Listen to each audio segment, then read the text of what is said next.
Hello, welcome to your channel. If you haven't tried fish head soup, I suggest you try it.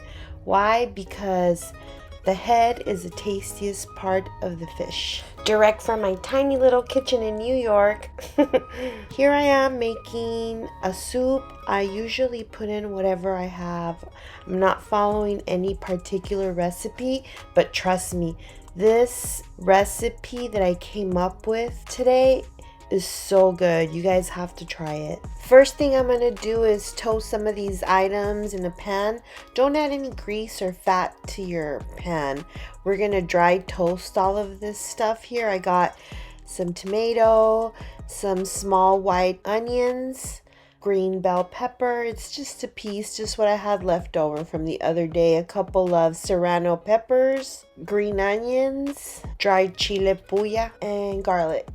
In my clay pot where I'll be making my soup, I have added sliced carrots, celery sticks, cilantro stems. I'm also adding some of these items that are already toasted, making some room for my fish. I'm gonna give it a little bit of a grill just to bring more flavor out.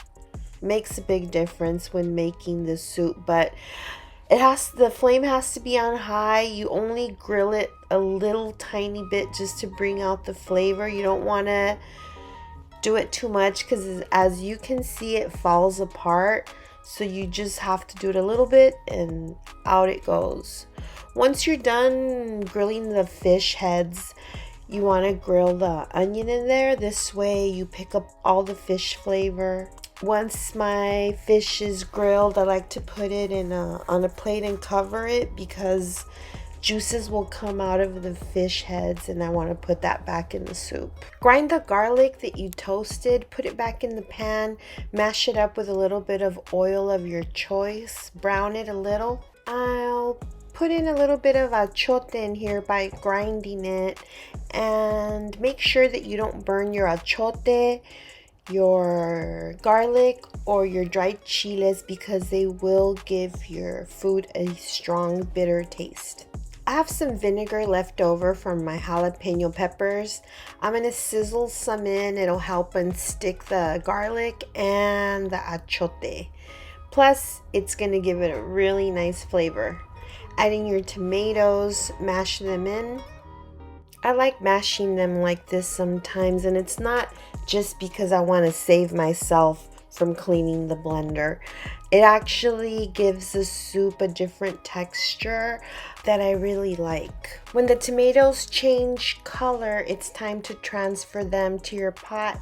Make sure you clean out your pan with some water. You want to scoop out all that flavor. I want this to be warm quickly, so I will put it on high.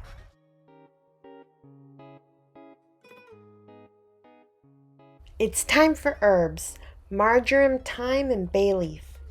Now that my broth is hot, I will lower the flame, cover it, let it simmer for 10 minutes maybe.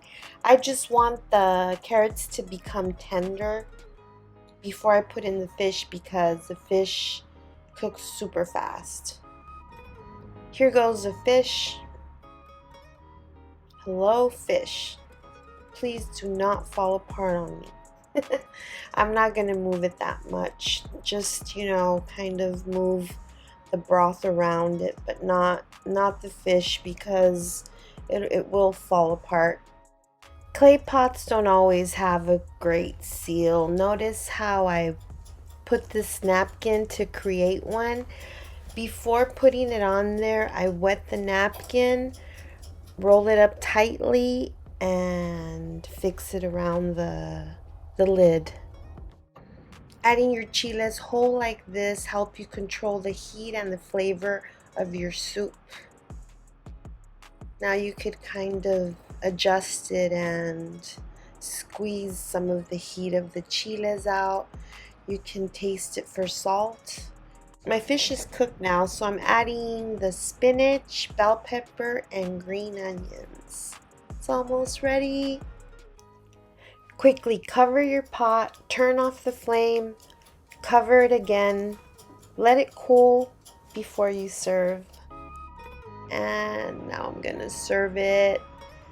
Yeah, I want more color in there, so I'm getting some of the redness and heat out of this chili. Add some chives, lemon, extra chile. This is a chile that I made with 3 different kinds of dried chile. Freshly chopped cilantro would be nice right about now, but I don't have any, so I'll just have to do without. Ooh, that's hot. It's so good. You guys have to try this. It's so yummy.